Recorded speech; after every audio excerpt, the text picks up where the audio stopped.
As part of the Magic Dry Organic Absorbent NHRA Northwest Nationals. This is the type of race where grandparents are now bringing their grandkids to. They have been coming here for decades. They love this facility.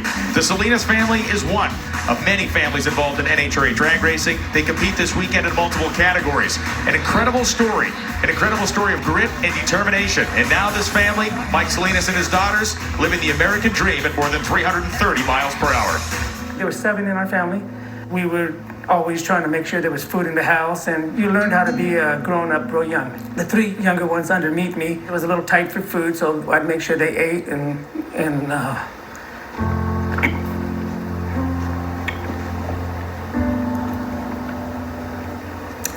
sorry.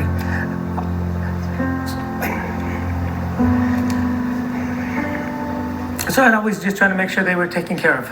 So you learned how to do without. When you were going through that stage of your life, what thought did you give to your future?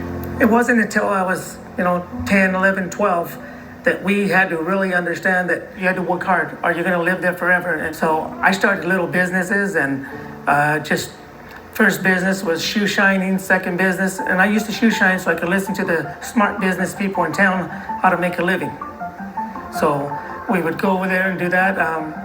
Started paper routes, mowing lawns, pushing a shopping cart with used car parts to go sell to on auto wreckers for cores. Other kids were picking up Coke bottles and stuff, and I would go do that because you'd make $4. We did okay, but we were on welfare.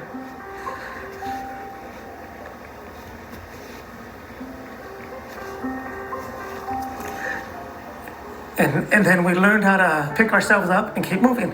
You don't ever want to go back to where you came from. We did our shopping at the Goodwills, and back then they were secondhand stores. I remember walking in school, and one of the kids goes, "Hey, that looks like my shirt," and it was. It was his shirt. As my father told me, the people you envy today, they're going to envy you forever if you just stick to the path and stay what you're doing. How did you and Monica meet? Actually, through a mutual friend. When I met her, I go, "I'm going to marry this woman. She's just awesome." So we talked for a little bit, and she would not date me at all because where they came from, her family was more like the Leave It to Beaver family, very structured. They weren't like my family. We were street kids, and she told me, "If you cut your hair, and then I'll talk to you." I had long hair up to my waist, and I cut it one day, and I came in. I told her I cut my hair. And she probably said, "Oh, shoot." But we started off like that, and we've been together ever since. You're now a self-described workaholic, but when did you realize that about yourself? When I come home one day and I didn't realize my daughters could talk, that's when I knew I was working too much. And they started talking way before I realized. I just learned from them that 1,440 minutes in a day, 86,400 seconds. Really appreciate your life. One of the facilities that we own, basically I played there as a kid. It was railroad tracks. It's funny, playing there, and we wound up buying all the property around there, and that's where one of our facilities is, and it didn't hit you until you realize that, when you get kicked out of the house when you're 15 and you lived in that little shack for a few weeks, and, now you own that property. It's kind of a full circle. Making money was very easy for me because it was just something that we had to do as a necessity. I'm pretty hard to do business with because I don't mess around, and I'm all business. I'm very direct, very straight, honorable. Money isn't a big deal to me, but your word and what you do is. How did you get into drag racing? In 67, 68, my dad was busy, so he would let my uncle babysit me. My uncle would do it for gas money. Back then, $2 took a 57 Ford a long way. And so he was on his way up to Oakland to go to some event, and he said that Fremont was drag racing that day, and so we pulled into Fremont, and he goes, "Look, these are the top fuel cars here. They're very noisy. It's crazy. Make sure you plug your ears." He put me in the stands, and I was just a little kid, and I'm like, "This is pretty awesome stuff." And one of the neighborhood people worked at the concessions there. So I saw him, I said, "Hey, what are you doing?" And he goes, "Hey, I work here." And he goes, "You want to work here? You can work here. I know you like to work." So I go, "Sure, I'll do whatever."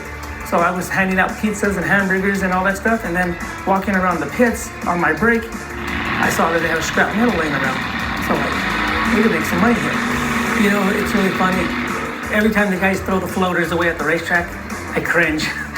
Because that's how we started, and none of them know it. You know, it's really funny. I see all the parts that people leave behind and all that. Mike Salinas picking up his first ever NHRA Top Fuel Championship win.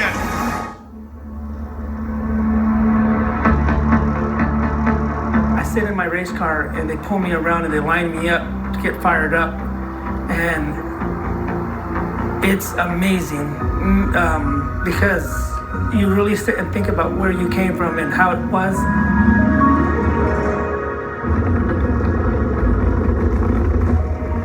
You get to shake the earth up for 3.5 seconds, and very few people in the world get to that. Going down the track, 334 miles an hour, it's godly to me. Mike Salinas stops the streak. It's like it's not on this earth for me. What would you say to the 6-year-old Mike Salinas who was shining shoes? Pretty cool where we wound up. It is that same drive